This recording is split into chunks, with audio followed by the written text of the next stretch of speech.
Hello class 8 students, welcome back to our channel Shikshak junction. क्योंकि अब नहीं तो कब। This is Ayushi Agarwal and we will continue our topic on microorganisms. Last की videos में हम माइक्रो ऑर्गेनिज्म का अलग अलग फील्ड्स में रोल देख रहे हैं। जैसे कि सबसे पहले हमने कहाँ पर देखा, अपना फूड में। उसके बाद हमने देखा मेडिसिन्स में, दवाइयों में दो तरीके से, एक था हमारा एंटीबायोटिक, दूसरा था हमारा वैक्सीन। मैंने आपको बोला था कि कोई भी डाउट हो तो कमेंट सेक्शन में मेरे को भेजिएगा, लेकिन आप लोग अपने डाउट्स वहाँ पर नहीं भेज रहे हैं। दैट मीन्स कि आप वीडियो को पूरा कंटिन्यू नहीं कर रहे हैं, जो कि गलत है। अभी समझ में नहीं आएगा, आगे जाकर समझ में आएगा। तो इट्स बेटर कि आप वीडियो को कंटिन्यूटी में देखना शुरू करें। ठीक है, आज भी हम इस वीडियो में भी हम इसी चीज़ को कंटिन्यू करेंगे। माइक्रोब्स का एक और जगह पर जो यूज़फुल रोल है वो सामने आता है। कहाँ पर? Microbes in agriculture. इसको आपको पुराना वाला जो हमारा चैप्टर था इम्प्रूवमेंट इन फूड रिसोर्सेज, उसमें जो हमने क्रॉप प्रोडक्शन एंड मैनेजमेंट वाला चीज़ देखी थी, वहाँ पर भी हमने इसको क्लियर करके रखा हुआ था, है ना। थोड़ा सा हमने माइक्रोबियल ऑर्गेनिज्म्स का रोल वहाँ पर डिस्कस करा था। यहाँ पर और अच्छे से देखेंगे। सबसे पहले कहाँ पर आता है इसका रोल? सबसे पहले आता है क्लीनिंग में। क्लीनिंग द एनवायरनमेंट, मतलब एग्रीकल्चर के लिए हम हालांकि पढ़ रहे हैं, लेकिन हम क्लीनिंग द एनवायरनमेंट इसलिए लिख रहे हैं क्योंकि इसका जो अल्टीमेट प्रोडक्ट होगा वो हमारे एग्रीकल्चर में ही यूज होने वाला है। अल्टीमेट प्रोडक्ट क्या होगा? क्लीनिंग द एनवायरनमेंट किस तरह से? डिकम्पोजिशन के थ्रू। ठीक है, माइक्रो ऑर्गेनिज्म्स जो हैं वो हैं हमारे नेचुरल क्लीनर्स या फिर डिकम्पोजर्स, है ना। जितना भी वेस्ट आप अपने घरों से निकालते हैं, अगर वो बायोडिग्रेडेबल है, मतलब अगर वो माइक्रो ऑर्गेनिज्म की वजह से डिग्रेड हो सकता है, तो उस डिकम्पोजिशन के बाद उससे हमें वही मिलता है जो हमने अपने पिछले चैप्टर में स्टडी किया था। वो थे हमारे मैन्योर्स।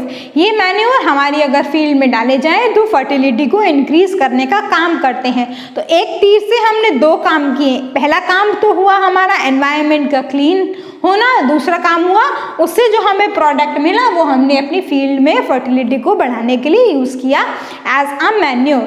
ठीक है, दूसरा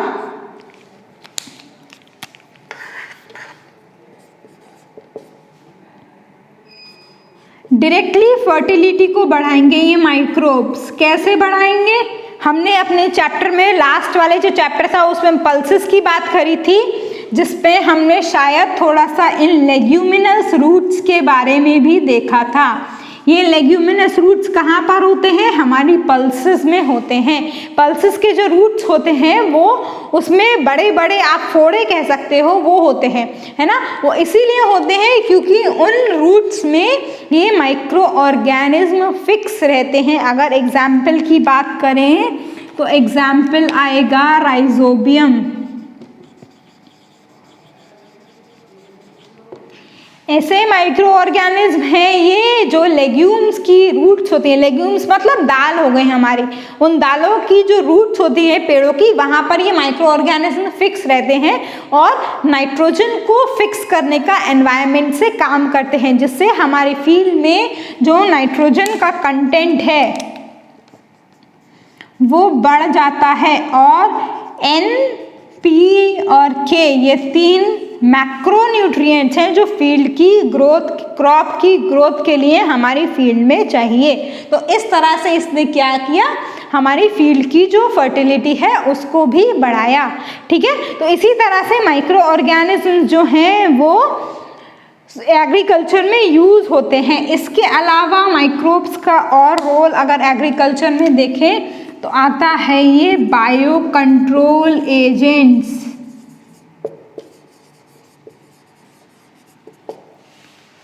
ठीक, बायो कंट्रोल एजेंट्स मतलब ऐसे कुछ इंसेक्ट्स जिसको हम अपनी फील्ड में यूज करके केमिकल पेस्ट से या फिर केमिकल फर्टिलाइजर तो हमने देख लिया, केमिकल इंसेक्टिसाइड से छुटकारा पा सकते हैं। जैसे कि हो गए लेडी बर्ड्स। हालांकि ये माइक्रो ऑर्गेनिज्म नहीं है, लेकिन ऐसे ही बहुत सारे ऑर्गेनिज्म हो, ये मैंने आपको एग्जाम्पल इसीलिए दिया ताकि आपकी समझ में आ पाए कि ये बायो कंट्रोल एजेंट्स क्या होते हैं। कुछ ऐसे माइक्रो ऑर्गेनिज्म जिसे हम अपनी फील्ड में डालने से वीड्स हो गए, पेस्टिसाइड्स हो गए, इन सब चीज़ों से छुटकारा पा सकते हैं। मतलब हमें केमिकल यूज़ करने की ज़रूरत नहीं है, उनको हटाने के लिए हम माइक्रो ऑर्गेनिज्म डालेंगे और उसको एज अ फूड कंज्यूम करेंगे। उन्हीं को हम बोलते हैं बायो कंट्रोल एजेंट। ये bio control agents bio insecticides भी होते हैं, बायो पेस्टिसाइड्स भी होते हैं, वीडीसाइड्स भी होते हैं। ये सारी चीज़ें आप अपने पुराने वाले चैप्टर में स्टडी कर चुके हो कि ये सारी चीज़ें क्या होती हैं, वीड्स क्या होती हैं, पेस्ट क्या होते हैं, इंसेक्ट्स कौन कौन से होते हैं जो हमारे क्रॉप को डैमेज करते हैं, वो सब आप अपने पुराने वाले चैप्टर में स्टडी कर चुके हो, है ना। अगर उसके बाद भी कोई डाउट रहता है तो हमको बता देना, हम वहीं पर क्लियर कर देंगे, ठीक है। इस तरह से हुआ हमारे माइक्रोब्स का यूज़ कहाँ पर, एग्रीकल्चर में भी, ठीक है। तो जैसे अब हमने क्या देखा, हमने देखा कि कैसे माइक्रोब्स जो हैं वो एग्रीकल्चर में यूज़ होते हैं। इसके अलावा एक और जो है वो आता है एल्गी का स्पेशल रोल, ठीक है। जो माइक्रोस्कोपिक एल्गी होती है जिसको हम बोलते हैं फाइटोप्लैंक्टन्स, जिसकी वजह से बहुत ज़्यादा पॉसिबिलिटी है कि हमारे अर्थ के ऊपर लाइफ की जो सस्टेनेंस है वो बनी हुई है, क्योंकि ये जो माइक्रोस्कोपिक एल्गी होती है फाइटोप्लैंक्टन्स, ये वाटर बॉडीज़ के ऊपर फोटोसिंथेसिस करके मेजॉरिटी में, मतलब हमारे एटमॉस्फेयर में जो ऑक्सीजन है उसका मेजर कंटेंट ये फाइटोप्लैंक्टन्स ही प्रोड्यूस करते हैं। इस नज़रिए से अगर हम देखें तो हमारे माइक्रो ऑर्गेनिजम्स और भी ज़्यादा यूज़फुल हो जाते हैं, ठीक है। तो इसी के साथ हमारा ये जो यूज़फुल वाला पार्ट था, मतलब microorganisms as our friends, ये ख़त्म होता है। अब हम क्या देखेंगे, microorganism as our enemies, हमारे दोस्त कैसे बने ये माइक्रोब, वो हमने देखा। अब हमको क्या देखना है कि ये माइक्रो ऑर्गेनिजम्स हमारे लिए हार्मफुल कैसे हैं, ठीक।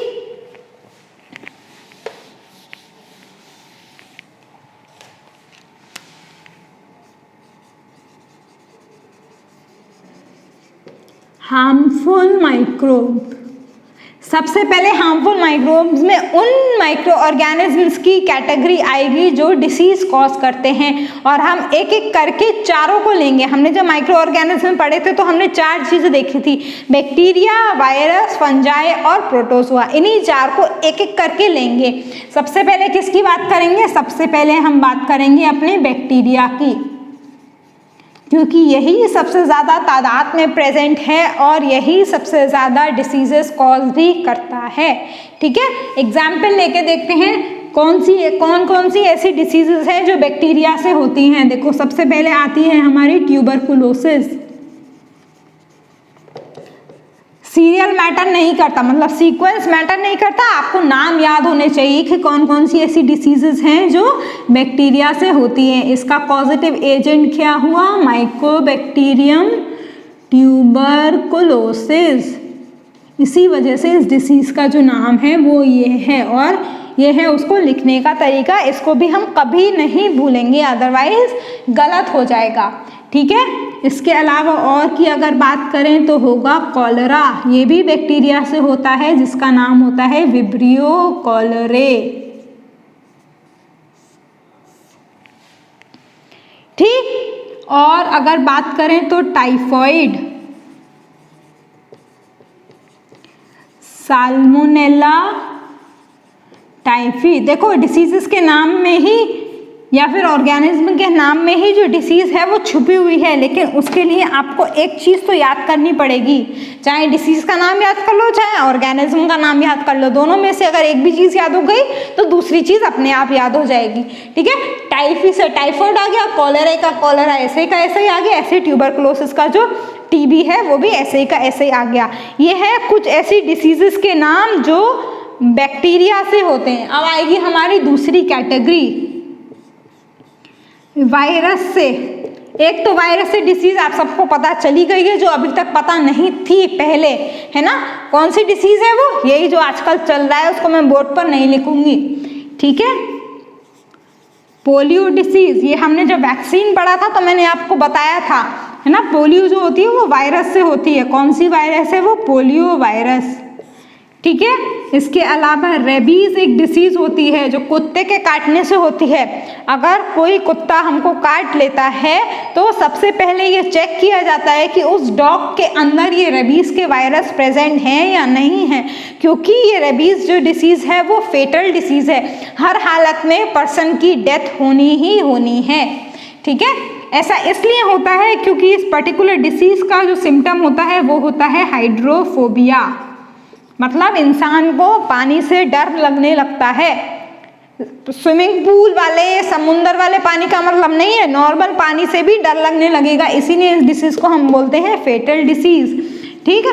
वायरस हो गई रेबीज वायरस। देखो सारे नाम एक ही जैसे हैं, मतलब या तो डिसीज का याद कर लो, फिर से वही बात, या तो डिसीज या फिर ये ऑर्गेनिज्म, एक ही बात है। ये नया आएगा थोड़ा जो आपको याद करना पड़ेगा। एड्स डिसीज, एड्स की full form acquired immuno deficiency syndrome. Virus का नाम HIV वायरस, मतलब ह्यूमन इम्यूनो डेफिशिएंसी वायरस। छोटा छोटा याद कर लो, बड़ा बड़ा आगे वाली क्लासेस में देखेंगे जब आप भी थोड़े और बड़े हो जाओगे तब, ठीक है। ये हो गई कुछ ऐसी डिसीजेज जो वायरस से होती हैं। इसके अलावा कुछ फंजाई हैं जो डिसीज कॉज करती हैं, और सबसे कॉमन डिसीज जो हमारी फंजाई कॉज करती हैं वो होती हैं हमारे स्किन इन्फेक्शंस। याद करो जब स्कूल जाने की जल्दी होती थी और आप लोग सुबह उठ नहीं पाते थे तो गीले मोजे पहनकर चले, मतलब गीले पैरों में मोजे पहनकर चले जाते थे, है ना। और अगर यही चीज़ कंटिन्यू होती रही थोड़े टाइम तक तो आपके पैर की जो उंगलियां हैं उसकी जो जगह है वहाँ पर वाइट कलर के स्पॉट्स हो जाते थे। वो क्या है? वो फंगल इन्फेक्शन ही है, मतलब स्किन इन्फेक्शन है। और अगर उस चीज़ को आपने घर में ही ठीक किया हो तो एक एंटी फंगल पाउडर आता है, वाइट कलर की बोतल होती है, नीले कलर का ढक्कन होता है, उसका कोई स्मेल नहीं होती, उस पाउडर में कुछ नहीं होता। वो क्या करता है? इसी फंगल इन्फेक्शन को रोकने का काम करता है। तो फंगस की जो मेजर डिसीजेज हैं, मोस्ट कॉमन डिसीजेज हैं, वो है स्किन इन्फेक्शन, क्योंकि फंगस को ग्रो करने के लिए चाहिए होती है मॉइस्ट या फिर ह्यूमिड कंडीशन, जो आपने उसको दी गीले पैरों में मोजे पहन के। एक तो वो मॉइस्ट था और ऊपर से उस पर जब गर्मी आई, मोजे के ऊपर आपने जूते भी पहने तो वो चीज़ गर्म हो गई, तो उसके साथ उसको वो टेम्परेचर मिल गया ताकि वो वहाँ पर मल्टीप्लाई हो जाए, ठीक है। कभी भी स्कूल जाने की चाहे भले ही कितनी भी जल्दी हो, या तो जल्दी उठो, नहीं तो गीले पैरों में मोजे नहीं पहन के जाना। पॉसिबिलिटी है अगर वो चीज़ रिपीट होने लगी तो फंगल का इन्फेक्शन हो जाएगा, ठीक। नेक्स्ट कैटेगरी आती है हमारी प्रोटोजोअन्स की। ये प्रोटोजोअन्स भी बहुत सारी डिसीजेस कॉज करते हैं, जिसकी एक मेजर डिसीज होती है मलेरिया। किस प्रोटोजोअन से ये डिसीज होती है? ये होती है, प्रोटोजोअन का नाम है प्लाज्मोडियम वाइवैक्स। ये सब आपको याद रखना पड़ेगा, कोई शॉर्ट ट्रिक नहीं है इसको याद करने के लिए। हाँ, अगर एक बार याद हो गया, आसान से नाम है, एक बार याद हो गया तो आगे तक याद रह जाएंगे, ठीक है। Plasmodium vivax. अब आपके दिमाग में एक डाउट आया होगा कि मलेरिया तो मच्छर के काटने से होता है, लेकिन हमने बोला कि मलेरिया जो है वो प्रोटोजोआ से होता है, तो ऐसा कैसे? ऐसा इसलिए क्योंकि ये जो प्रोटोजोआ है प्लाज्मोडियम वाइवैक्स, ये मॉस्किटोज के अंदर ही रहता है। जब मच्छर आप काटता है तो उस काटने के साथ साथ उसने आपका खून चूसा, और खून तो चूस लिया, लेकिन साथ ही साथ अगर उसके अंदर ये पैरासाइट है, ये प्रोटोजोन है, तो वो भी आपके ब्लड में डाल दिया और फिर वो मल्टीप्लाई होना शुरू हो गया, जिससे हमको होती है मलेरिया डिसीज, ठीक है। इसके अलावा अगर एक और डिसीज़ की हम बात करें तो होती है एलिफेंटियासिस, जिसको हिंदी में बोलते हैं हाथी पाँव। जो इंसान जो पेशेंट होता है इस डिसीज़ का, उसके पैर जो होते हैं वो फूल जाते हैं और हाथी के बराबर के हो जाते हैं, इसीलिए इस डिसीज़ को हिंदी में क्या बोला जाता है? हाथी पाँव। ये भी एलिफेंटियासिस डिसीज़ भी प्रोटोजोअन से ही होती है, ठीक है। तो ये है ऐसी कुछ डिसीजेस के नाम, या फिर एक पर्टिकुलर पॉइंट किसके ऊपर, हमारे माइक्रोब्स कैसे हमारे लिए हार्मफुल हैं उसके लिए, ठीक। इसके अलावा माइक्रोब्स और भी तरीके से हार्म करते हैं हमको, जैसे कि फूड की स्पॉइलेज करते हैं, जिसकी वजह से फूड पॉइजनिंग हो जाती है। तो वो सब भी काम माइक्रोब्स का ही होता है। फूड के साथ साथ ये हमारे कपड़ों को खराब करते हैं, मैंने आपको पहले भी बताया था, लेदर के प्रोडक्ट को खराब करते हैं। तो ऐसे ही ये जो डिसीजेज हैं, इनका जो रोल है हमारी बॉडी के अंदर, ये माइक्रो ऑर्गेनिज्म को इनको कॉज करने में ये बहुत सारा है। ये डिसीजेस भी अनलिमिटेड है ना। आजकल तो नई नई डिसीजेज आती जा रही हैं अलग अलग चेंजेस की वजह से। ठीक, तो ये हुआ माइक्रोब्स के ऊपर बात। अब हम किसके ऊपर बात करने वाले हैं अपनी नेक्स्ट वीडियो से? हम बात करेंगे हमारी हेल्थ के ऊपर। हमने माइक्रो ऑर्गेनिज्म के दोनों पहलू देख लिए, अच्छा वाला भी और बुरा वाला भी। अब इसका इफेक्ट हमारी हेल्थ के ऊपर क्या पड़ता है, उससे हमारी हेल्थ कैसे इम्प्रूव हो सकती है, वो सब चीज़ें हम अपनी नेक्स्ट वीडियो में डिस्कस करेंगे। ठीक है, तो till then study hard, and if you find any of the doubt, you are free to give us in the comment section, and if you are not able to do so, you can also mail us। आप आपको mail भी कर सकते हैं अपने doubts, किस पर? Channel की ईमेल आईडी पर, जो इस समय आपकी स्क्रीन पर नीचे लिखी हुई आ रही होगी। ठीक है, नोट्स का अगर आप चाहते हैं तो मेरे को बता दीजिएगा, मैं आपको नोट्स भी PDF फॉर्मेट में ईमेल के थ्रू ही या फिर वीडियो के नीचे लिंक में भी अवेलेबल करा दूंगी, बट उससे पहले आपको मेरे को बताना पड़ेगा।